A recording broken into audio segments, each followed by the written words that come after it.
Welcome to Cravings Control for Fat Loss. I'm your host, Laura Cavallo, former sugar binger, overeater, and yo-yo dieter turned fat loss and cravings coach for hundreds of busy women. Here at Cravings Control for Fat Loss, I'll be sharing mindset, movement, and metabolism strategies for those who are ready to ditch the fat diet cycle and slim down without counting calories, tracking points, or giving up any of the foods they love. Get ready to embrace progress over perfection, grace over guilt, and bring curiosity and learning to the inevitable ups and downs of your life. Expect a decrease in your cravings while seeing and feeling an improvement in how you look, how you feel, and your overall quality of life.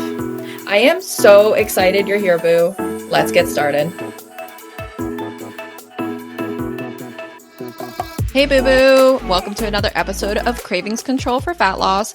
My name is Laura Cavallo, your cravings coach. And today I'm breaking it down. What are the best exercises for fat loss and cravings control? This comes after years and years and years of trying all of the workout programs, classes, cycling, HIIT, strength training, Olympic lifting, all of the things. And obviously over the last 2-3 years, we have helped so many women with their fat loss and body composition goals.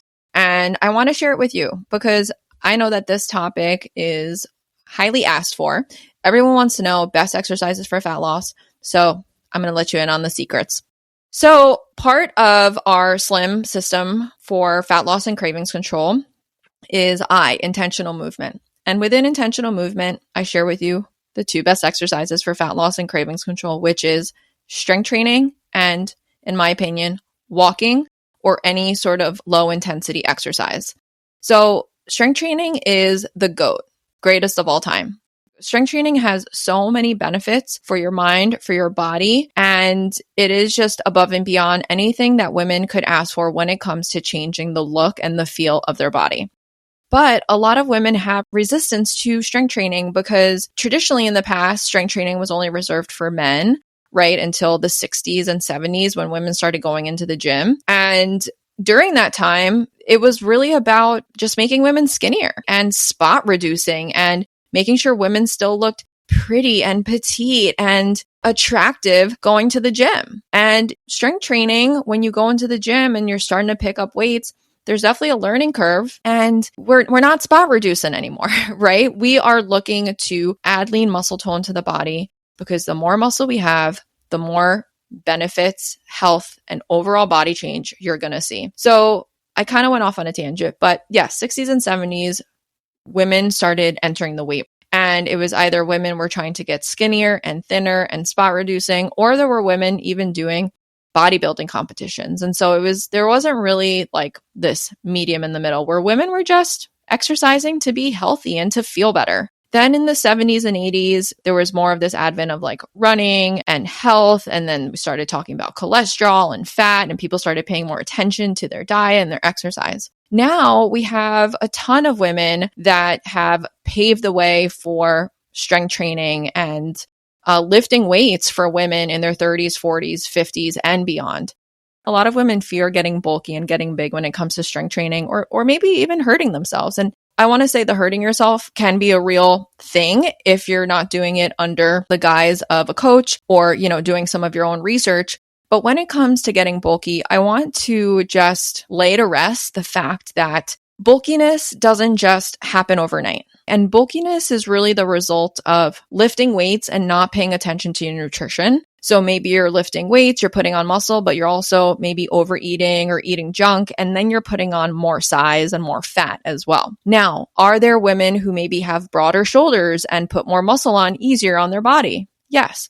Are there women that have bigger legs, bigger thighs, and bigger butts, and then as soon as they start training, they bulk up in their butt and thighs? Yes, absolutely. Everyone has different body types, okay? But you're not going to bulk up overnight. The beautiful thing about strength training is that you need to progressively overload your muscles over time, meaning you need to challenge your muscles with more weight, more reps, tempo, complexity, bands in order for your muscles to grow. So when you get to a place that you like, amount of muscle toning that you like on your body, then you can stop and you can maintain. But building muscle is different than strength training. Okay. Strength training is actually building strength within the muscle. It's actually building more dense muscle tissue that gets stronger. It's not necessarily going to increase in size. Okay. That is hypertrophy training. Strength training gives you the muscle tone and definition that you want. You will also put on some size, but it's not hypertrophy training like you'll see bodybuilders do, or people that are maybe doing lower upper day splits, things like that. So when it comes to strength training, I want to share some of the benefits with you. And we take our clients through strength training programs at Laura Cavallo Coaching. And our clients train anywhere from 2 to 4 days a week, strength training 30 to 45 minutes at a time. You don't need hours in the gym to see changes in your body, to lose inches, to lose fat, to feel good, and to get fit. That is a common misconception, is that you need to spend hours in the gym to get fit or to lose, but you really don't.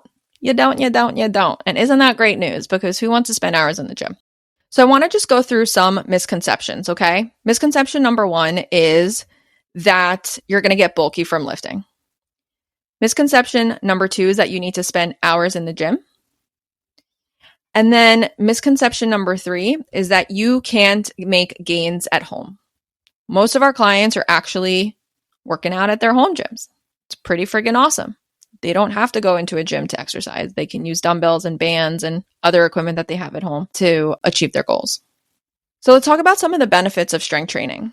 Strength training increases your metabolic rate. Now, it's not going to jump it up 300 calories, but the amount of calories you burn simply at rest is going to increase the more muscle that you have on your body.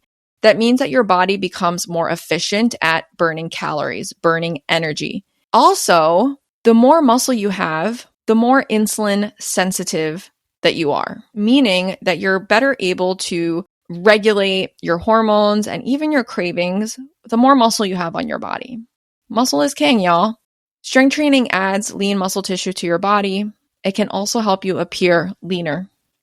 Strength training will decrease abdominal fat, which we know higher levels of abdominal fat leads to higher risk of cardiovascular disease, diabetes, all sorts of medical issues. Strength training overall makes you healthier, lowers your risk of injury. And let's not forget that there's so much positive shit going on in the brain with strength training. It boosts your mood. It's good for your brain. It increases your self-esteem. It increases your confidence. It increases your mental resiliency and fortitude. I always say strength training changed my life because it helped me develop strength, not just on the outside, but on the inside. There is nothing like picking up weights and throwing them around and being like, oh, I'm going to add 5 pounds. I'm going to add 10 pounds and killing it and being like, holy shit, that was fucking awesome. And then overall strength training increases your quality of life. You go through life healthier, happier, you feel more resilient, you feel stronger, you feel more capable. All of this shit is besides the aesthetics. The aesthetics are just a byproduct. There's so many benefits to strength training if you do anything for yourself. Start strength training, 20 minutes twice a week. Start there. I guarantee, boo-boo, you're going to have a boost of energy, a boost of mood. You're going to feel fucking awesome. You're going to start making better health choices, better nutrition choices for yourself. You're going to sleep better. You're going to have better sex. So much good shit. You're going to like how you look naked. Ooh. So strength training, the GOAT for fat loss and cravings control when it comes to exercise. And then the second thing is non-exercise related activity, NEAT, okay? Non-exercise related activity is anything that is low level that's going to keep you moving on a daily basis without increasing cravings. I love walking for this. You can also do hiking, you can do swimming, you can do bicycle riding, you can do playing with the kids in the backyard. Most of us are just sitting on our asses too much. I am sitting at this computer recording a podcast, and every day I sit at my computer and I do work. I have to get up and intentionally move every day. Otherwise, I get like 1,000 steps. They say that the sitting is the new smoking because it's so detrimental to our health. We need to be moving more. We need to be more active. Okay. And I'm not saying exercise. I'm saying just move. Park a little bit farther away from the mall. Take the stairs instead of the escalator. Go up and down the stairs doing laundry. Take the extra walk.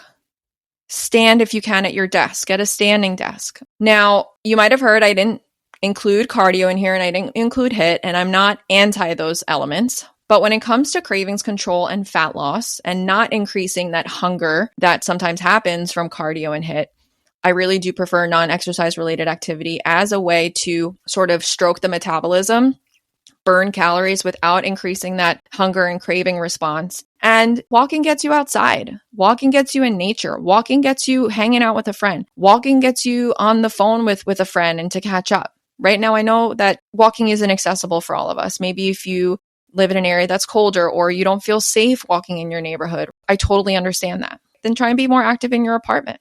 Okay, you can get even like a treadmill for your house, or they have these little steppers now. They're like $100-$150. You can actually put them at your desk and you just take steps. It's not even like a treadmill. It's literally just like a little belt that you walk on. That is a little bit about N.E.A.T and strength training. Now, my recommendations, as I mentioned, 2 to 4 days a week of strength training, anywhere between 20 minutes to 45 minutes. You can go up to an hour and a half, right? Totally fine. Again, the more you exercise, the more increase in hunger and cravings you're going to see. And we don't always want to be in a fat loss phase. So there might be a phase where you're eating a little bit more to sustain that metabolism. And then on a daily basis, try and get up and move. Okay. You don't have to get the gold standards around 10,000 steps per day.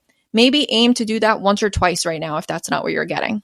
Then you can slowly increase 3 days a week. Maybe you're doing 5,000 steps. Maybe 4 days a week, 5,000 steps. Just get moving. A great way to get out there is set up a walking date with a friend, or just go to the gym and walk on the treadmill.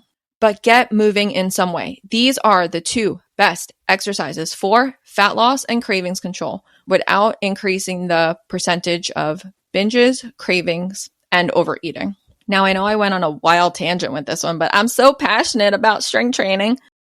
If you are new to strength training and you're thinking about getting started, I want you to check out the links below for a free resource. I think it could totally help you. It's going to help you get more comfortable in the gym, and it's also going to help you create your own Strength and Slim program for yourself.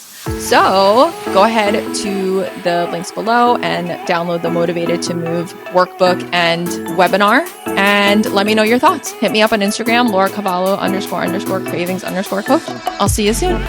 Happy New Year, Boo, and I hope you enjoyed today's episode. I am so excited to announce that we are currently accepting applications for our signature one-on-one coaching programs, the Cravings Cure.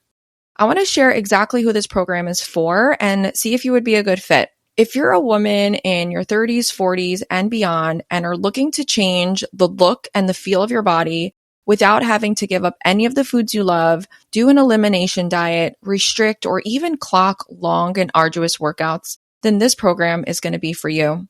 Maybe you struggle with the all or nothing dieting mindset and have a fear or stress-based relationship with food.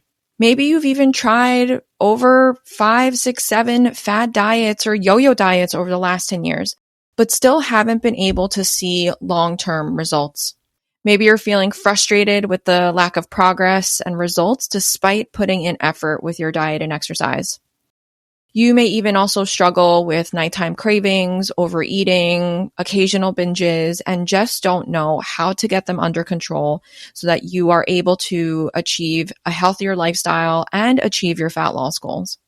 With the Cravings Cure programs, you can expect a 50% decrease in cravings, hunger, and overeating. You'll also have a loss of inches, which is fat loss, and some weight while also adding more visible muscle tone and definition. You can expect your nutrition to flow more easily with the seasons of the year without falling off when it gets busy or you go on vacation or the summer or the holidays come around. In fact, you're not going to have to worry about quote unquote getting back on track anymore because you're going to eat the same on a Saturday as you do on a Monday. You can expect accountability and motivation from a team of coaches and a support system from our awesome community. On average, our clients see 5 inches and 5 pounds lost in the first phase of their programs with us. And remember, this is without tracking any food, counting any calories, eliminating anything from their diet. And throughout their program with us, they ultimately drop an average of 2 to 3 dress and pant sizes working the Cravings Cure program. In fact, over the last 2 years, we've cumulatively helped over 20 women lose over 120 inches and over 100 pounds. It's incredible. All of this, again, without tracking or having to clock long or punishable workouts. What makes our program different is that we get you results without tracking calories, points, or eliminating any of the foods you love. We teach you how to eat Satisful to support your busy lifestyle. We teach you how to exercise when you're traveling or on vacation so it doesn't feel imposing. We teach you how to optimize your lifestyle with sleep, stress, and social support so you can see better and quicker fat loss results. We teach you how to shift your perception around diet and exercise to make it a more enjoyable process for you. We like to save you time. We want to save you money. We want to get you results as quickly as possible. So if this sounds exciting to you and you want to learn more, head to the link in the description to apply to work with us. After you hit submit, you'll be redirected to set up a discovery call with us and just to make sure that this is a good fit for you. If you have any questions, don't hesitate to reach out. Go ahead and hit me up on Instagram at @LauraCavallo__cravings_coach. You can also find the link below in the description. Thanks so much for being here, and I can't wait to connect with you.